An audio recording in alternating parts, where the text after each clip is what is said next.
Alright, so this will be the last video, hopefully, in this series of tutorials. So we're building the Chromatrope.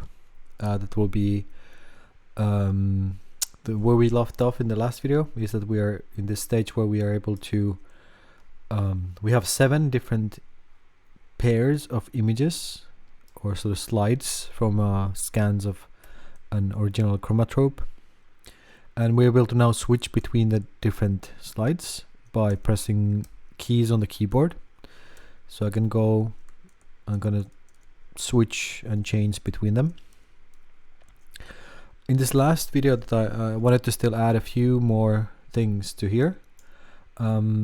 Firstly, I want to be able to control the speed of this rotation, and I want to be able to control it in a very smooth way, so I can kind of like speed it up, slow it down, sort of accelerate, decelerate, and kind of smoothly change the speed without it like jumping to a new rotation. And once I have that done, I would like to connect that sort of speed control for my rotation. I would like to connect that to audio analysis of either from the microphone or from a song that's playing or whatever sort of audio source. So it's kind of like that's going to be the driving mechanism between that's changing the speed of the rotation. So let's get right into it. And firstly, let's do the speed control for these. So at the moment, I've just set my rotation to be connected to the frame of my program. So it's just constantly running and it's just increasing all the time.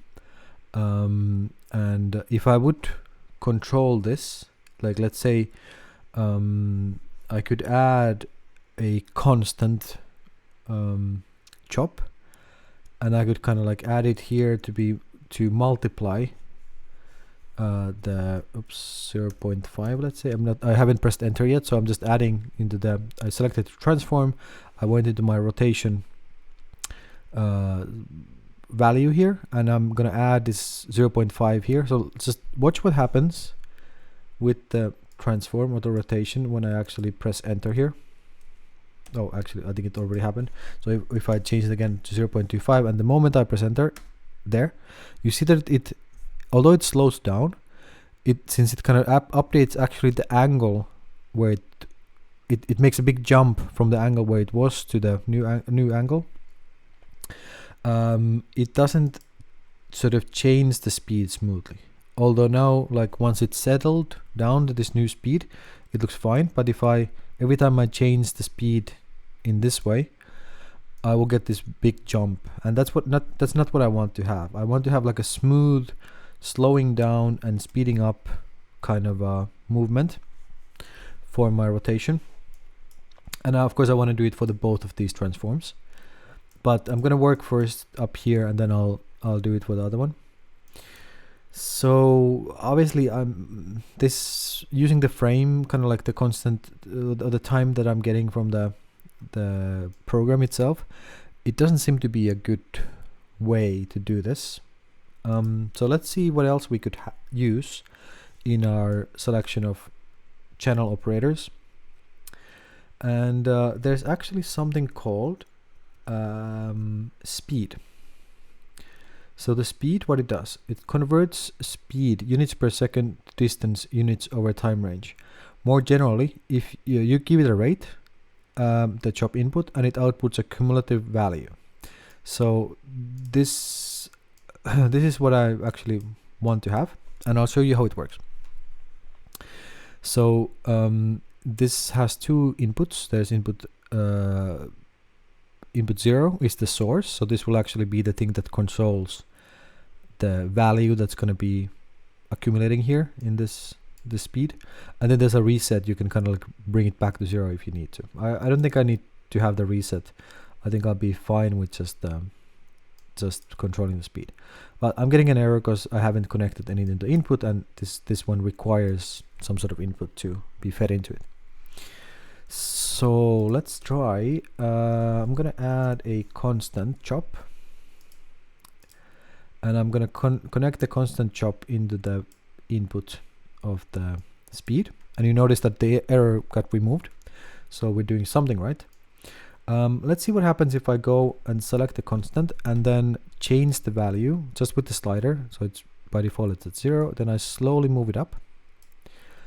You'll see the you'll notice the value on the speed, it's kind of started growing, and every now and then it does a little jump. It's not actually jumping in value, it's just jumping in the scaling of what the view on the chop shows whenever it's kind of like a limit. Now I think it's now set to that maybe when it reaches 10, it's another kind of like limit when it updates the view. So I'm not too worried about it. I'm looking at the value here, and that's what I want to see kind of changing smoothly. So here, if I increase this value, so if I make it 1, it's basically it's the speed is sort of, or the value here is rising faster. If I change this, the slider only goes from 0 to 1. So if I go to 0, it just stops. Or well, I have to actually go to 0. Yeah, now it stops. If I do minus 10 or minus 1 or something, you'll notice that the value starts decreasing. So with this, we are actually able to do what I was after. I'm able to control the speed, and I can go like either backwards or forwards, and all this transition will happen quite smoothly. Now the issue here is that well, first of all, here, like if I control it with this constant, the range that I'm getting is from 0 to 1 with the slider. I would like to have like I would just like to have a slider that I can move back and forth, and then I could go backwards or forwards or whatever I set it to.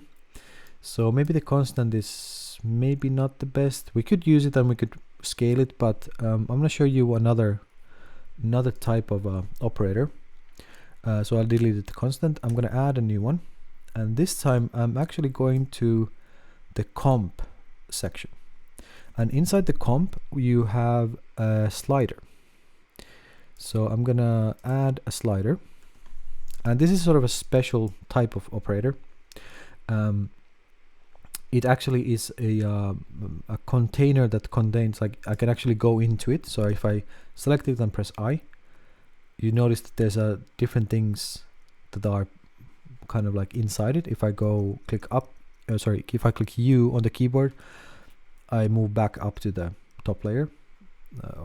So I don't need to really mess with anything inside here. So I can just stick in this level and just connect the slider into my speed.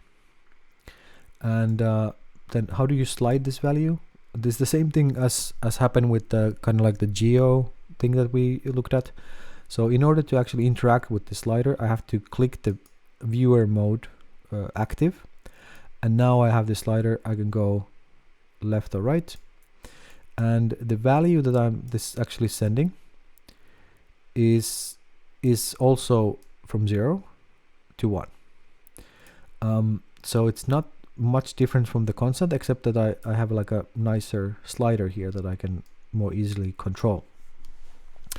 But the issue is I would want to be able to also, like, maybe this may be too slow still, like this kind of rate.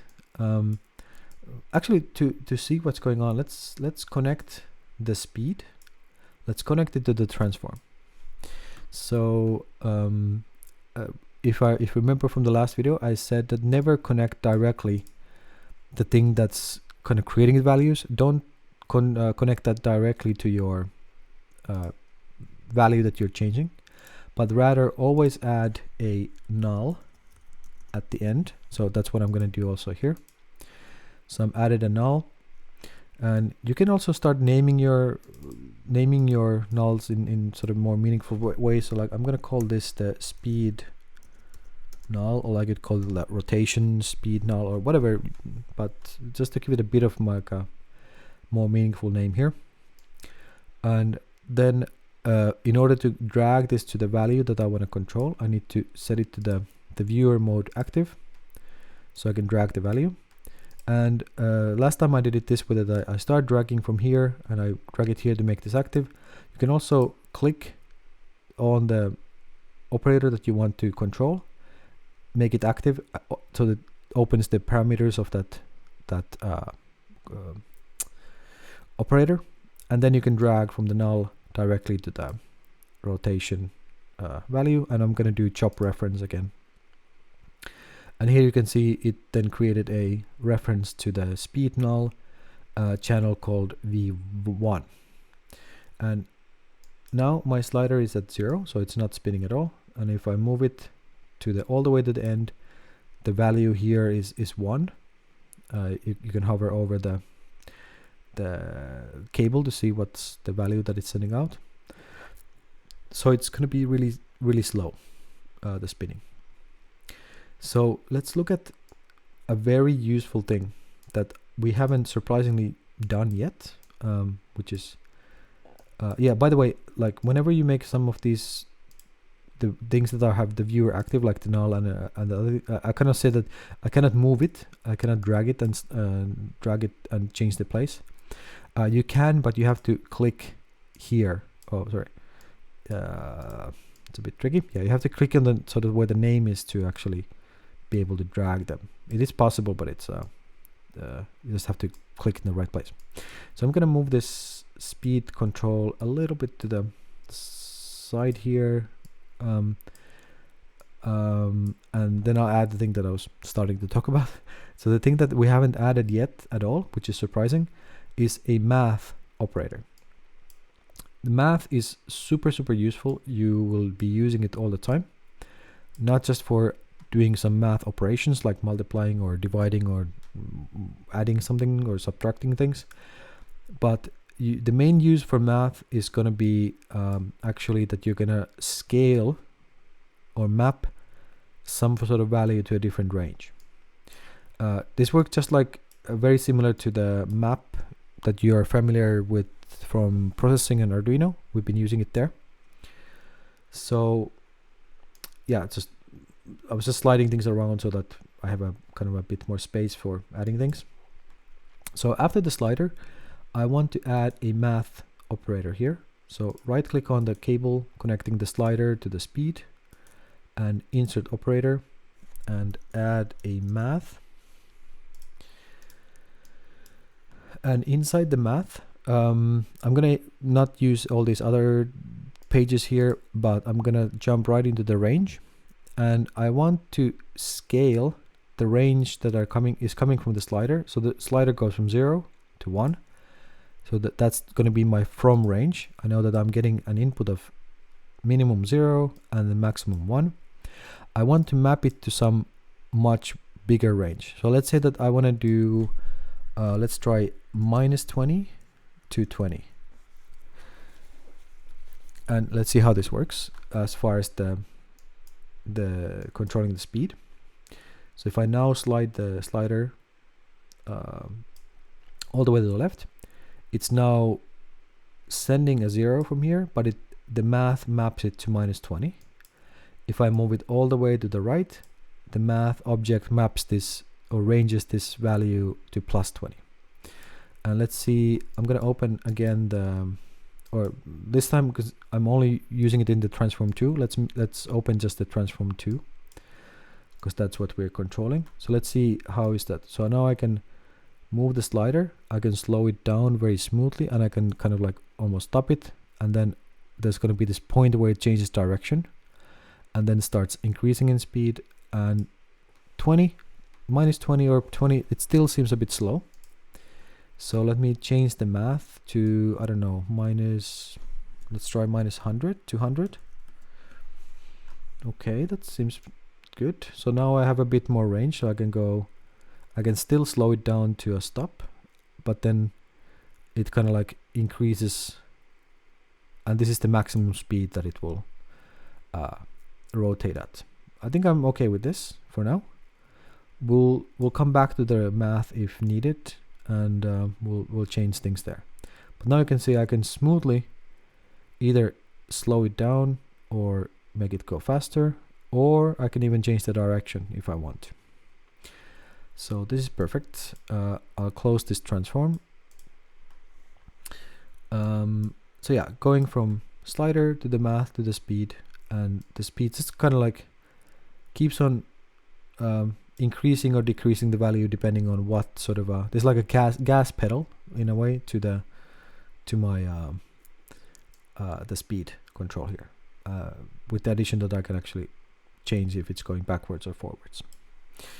So it's now connected to transform 1. Obviously we also want to do the same thing for the transform 2, so that both layers are rotating, but they should be rotating in sort of opposite directions. But I want the same speed control the speed of the rotation for both of them. Just the direction will be different. So what we could do, for example, is that we create a or well, maybe the easiest thing would be to do is just like for me to select the transform 2 so that I get it shown up here in the parameters. And then I'm gonna do the same thing I did for the other transform. So I'm just gonna drag the speed null into the rotation. So either if you have it is expanded like I have it here, so the plus sign here is clicked, so I can see this rotate line, or it also works if you just have it like this and you have just the angle visible here. I can drag it into here and I'll do chop reference, and that's going to replace the reference or change the apps time into this reference to this null. And we can do the same thing here as we did for the absolute time, so we can just add a minus in front of the speed null, and then that reverses it. And that's the easiest way to create this that we're spinning this spinning both layers in opposite directions. And let's see what the final result looks like. So I'm going to open the viewer on the side here, and now so this is the full speed, so it's going at like 100. So if I slow it down, I can sort of smoothly slow it down, bring it to almost to a stop, and then I can reverse it, and then I can speed it up and then bring it all the way up. I think the 100 is maybe a bit too much, so let's say maybe 50 maximum would be okay. So let me go back to the math, and instead of the range going from -100 to 100, let's make that -50 to 50. I think that will be a little bit better. Yeah, I think I like that. So yeah, now I have the slider. I'll make this a little bit bigger so we can see it well. The slider here controls the direction and the speed of my chromatrope, and I can also switch with the keyboard. I can switch between the different slides. Although here I think it kind of like could be even faster, but I'm okay with it now. For now, let's see once we connect the sound if we need to kind of boost it up still, the speed value. But yeah, here also it works nicely. I can kind of really smoothly slow it down, bring it to almost a stop, reverse it, or go like scratching it back and forth in a way, or just letting it rotate at a certain speed. Okay, that seems to work. Let's close this for now and let's think about how could we, as I said earlier, I want to control this mechanism. I want to control this with sound instead of just the slider. Although this works also fine, I could connect this into the mouse position. I could connect this into like a MIDI controller. I could turn a knob and it will control the speed. A lot of things could be done here, But let me show you. We'll do lots more examples with sound, but I want to already get started on that because it's quite easy to work with sound, especially sound analysis within TouchDesigner. So let's add some sort of sound source. So I click tab to bring my up create dialog, and from here I'm going to bring in two different things. So I'm going to bring in a audio file in, and a little trick, like if you hold control while you add an operator, it doesn't if you click on adding it doesn't close the window, so you can add multiple things at once. So if I keep holding control, I can bring in the audio file in, I can bring an audio device in, and I'm still keeping holding control, and I'll also bring in a audio device out, and then I can close the window. So I can create multiple operators at the same time. So like if you know that, okay, I need these 5 things, you go like hold control and then like click, click, click, click, and add all the things you want. Okay, so we have either audio file in or audio device in. And then I also added an audio device out. Let's see, am I going to create feedback if I do this? Well, definitely not with the audio file. So also let's check what is this using at the moment. It's using let's change it to my microphone. So this should be now showing my microphone input. It's a little bit, yeah, it seems to be correct. It's very jumpy, the values, so it's kind of hard to follow what's going on. Also, if this is kind of disturbing you that both of these are jumping all around here, something we haven't covered yet are these buttons on the side. For example, here, if I'm gonna firstly focus on the audio file in, but I want to keep this here, but I'm kind of distracted by this jumping values all the time. You can click this first icon here on the left side of the operator, and it's basically turns the viewer on or off. So it doesn't stop it from working, it just kind of like stops it from rendering this information of the viewer. There's also like clone immune, bypass, and lock.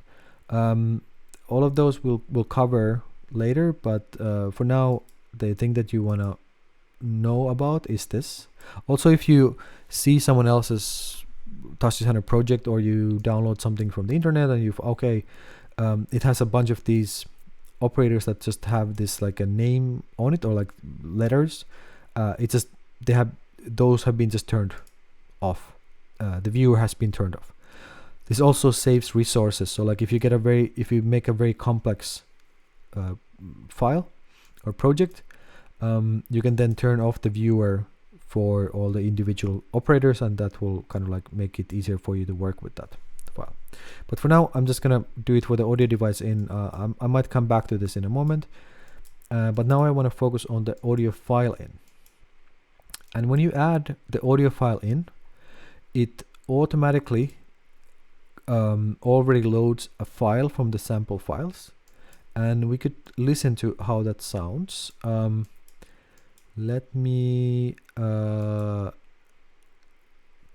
gonna connect it to the audio device out, but I'm gonna connect it through another operator. So I'm gonna add something after the audio file in, and the something is gonna be audio dynamics, and then I'll connect the audio dynamics to audio device out.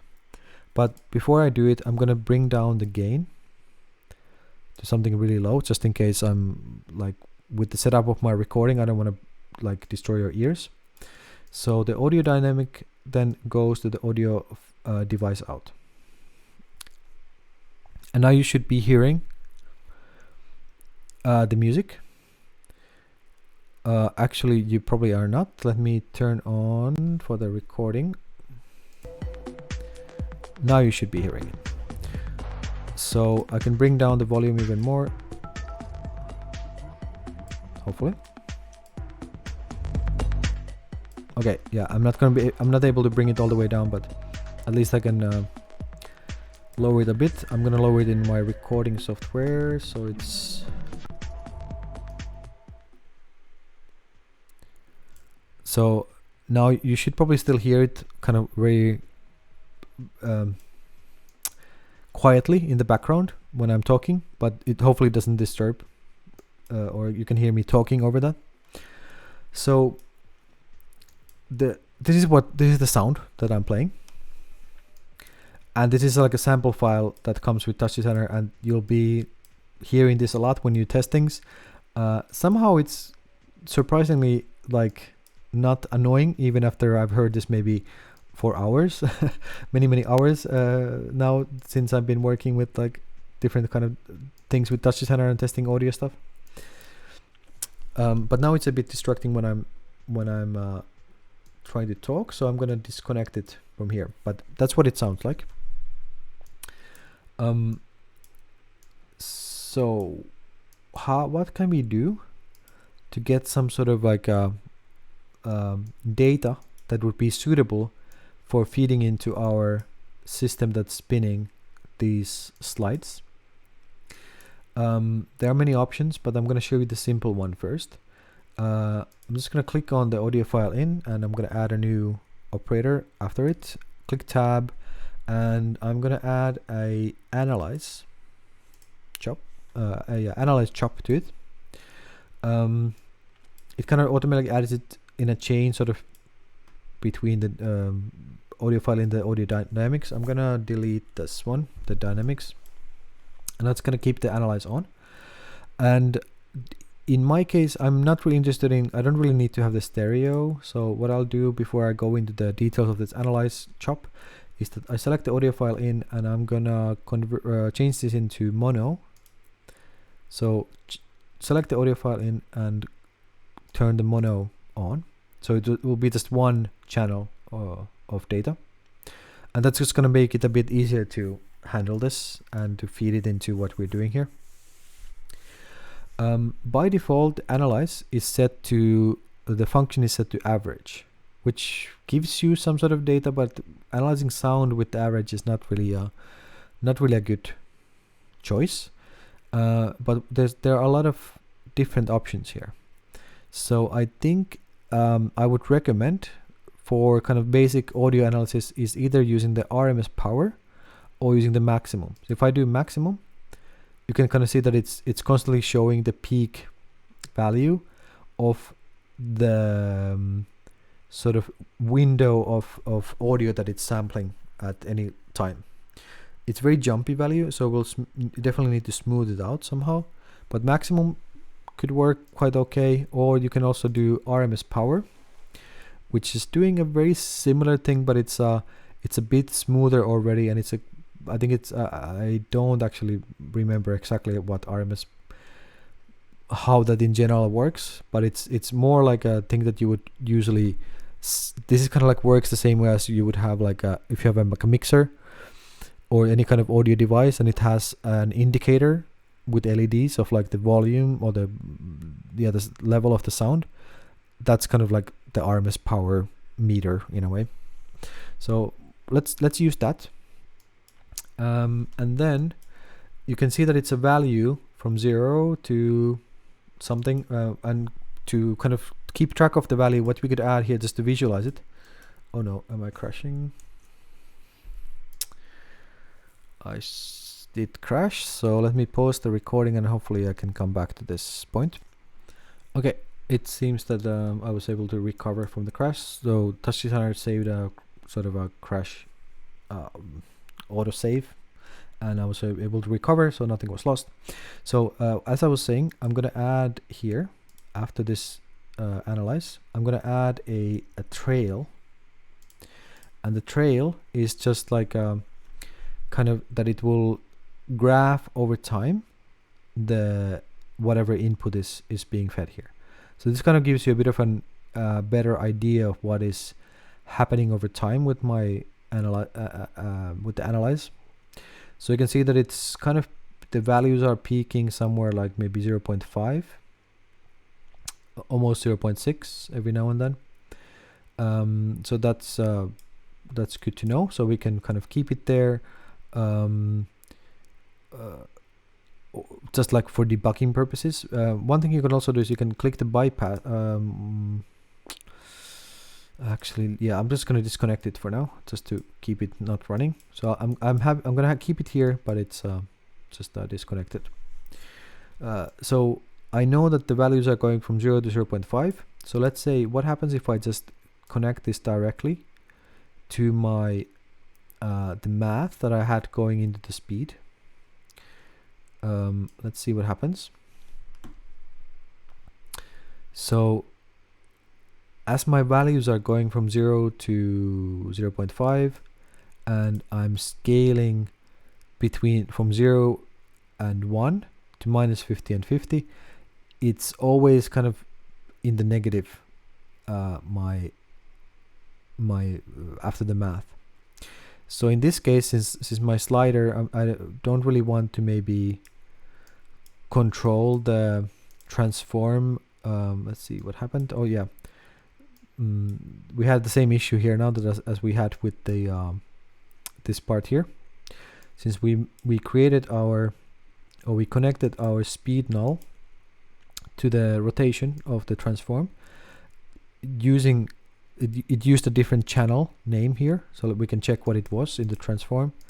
It's V1, but since now we connected this as a source, we connected this analyze instead of the slider, it changed the channel name. So I think the easiest thing to do is, after the analyze, I'm gonna add a rename, and let's change it back to V1 so that we get this working again. But yeah, as I was saying, with the current ranging, or with the current mapping in the math, so it comes from the sound, goes to analyze it, changes from 0 to 0.5. I'm renaming it from Chan1 to V1. I'm sending it to the math, but it's always now negative, the value, because it's always sticking in a range of 0 and 0.5.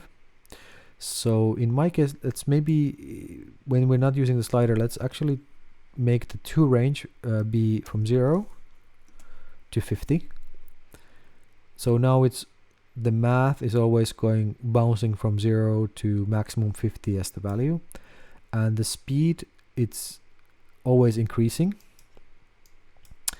But let's see how that actually looks like with the sound.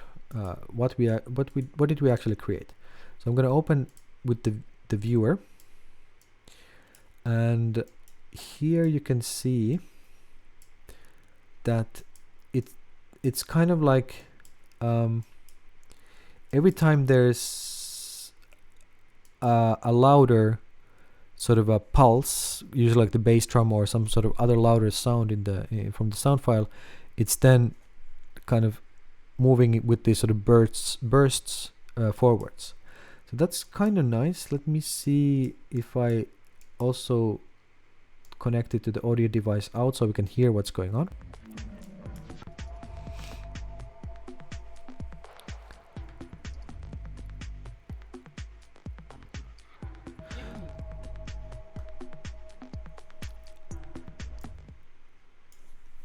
That's kind of nice. I think I like this.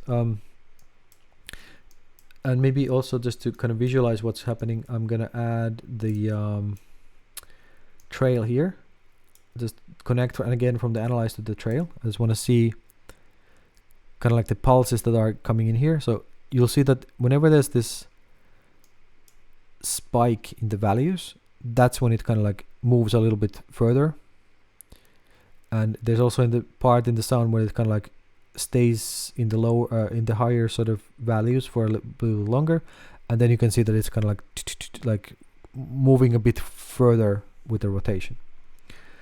And now it's really up to us to, like, the basic thing is working here, what I wanted to do, but now I kind of want to adjust these settings to get the sort of effect that I was looking for. So one thing maybe is that I would maybe like to have it be even going a bit faster in the sort of maximum. So maybe with the math I will go from, so now I'm mapping from 0 to 1 to a range of 0 to 50. So let's try if we do 0 to 100. So now you can see that there's a bit more of a bursts, or like the speed is it's going faster whenever it gets these stronger hits from the sound. I'll turn on the music again so you can hear it.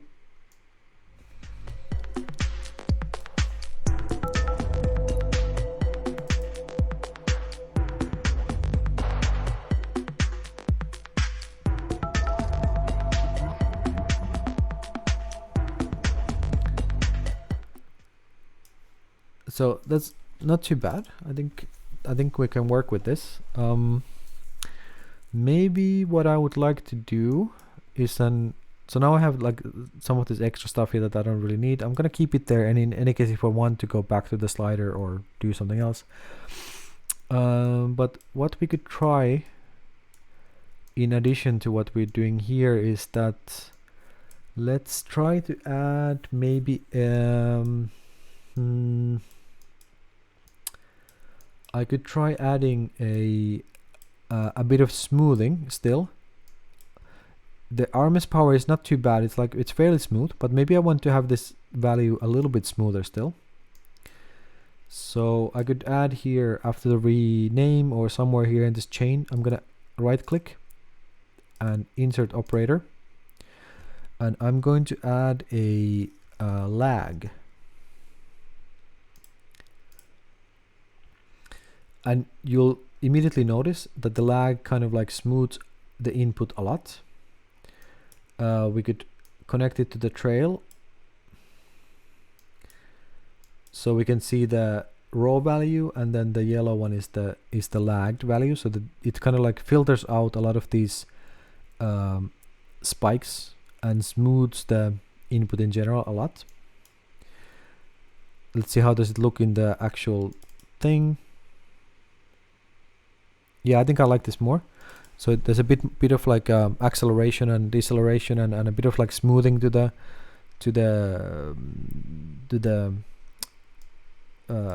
rotation speed. If you want, you can change the settings. So like you can make it, maybe let's do that.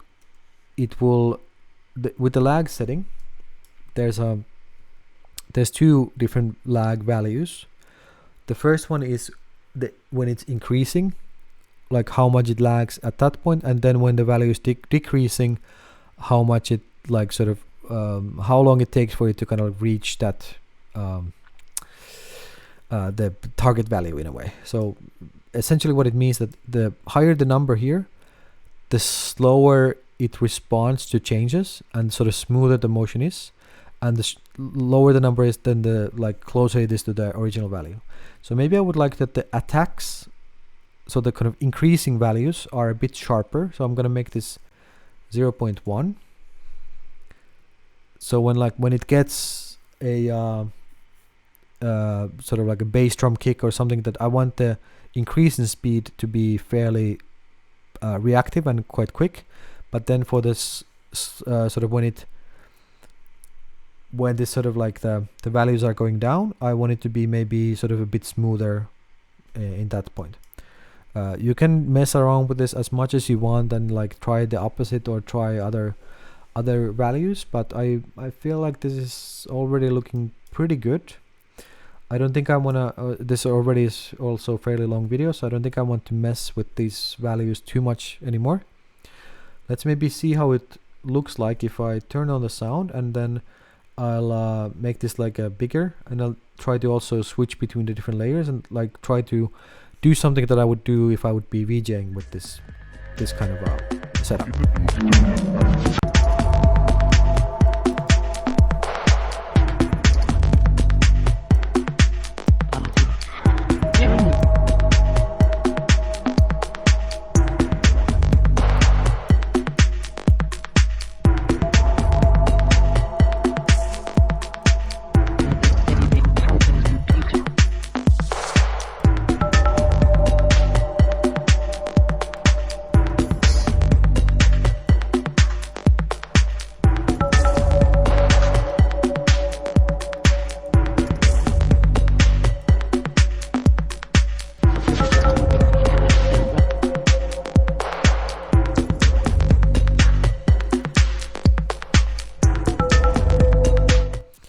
that's not too bad. That's quite okay. I feel good about that.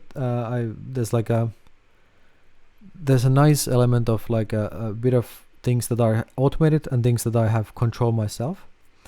So there's something that drives and it's kind of like really synced to the music. But then like a lot of the sync that I can do is by just flipping between the different layers. So I can just go and let me see, where's that one layer?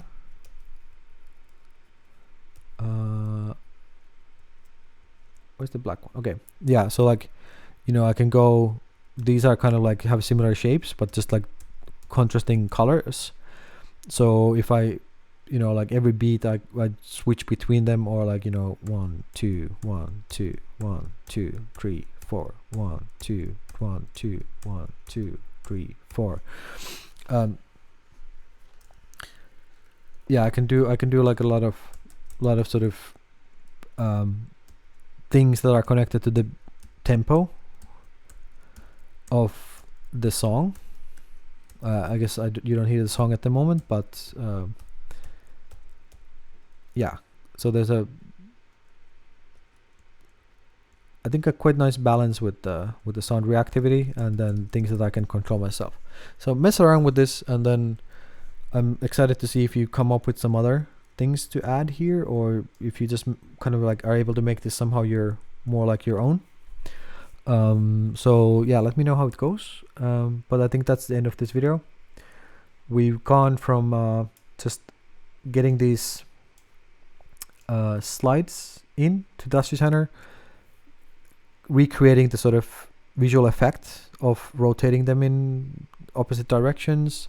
We're able to have some interactivity in the sense that you can switch the layers, and we have some music playing in the background, and then we are analyzing the sound, and we're able to then control some of the parameters directly from the sound.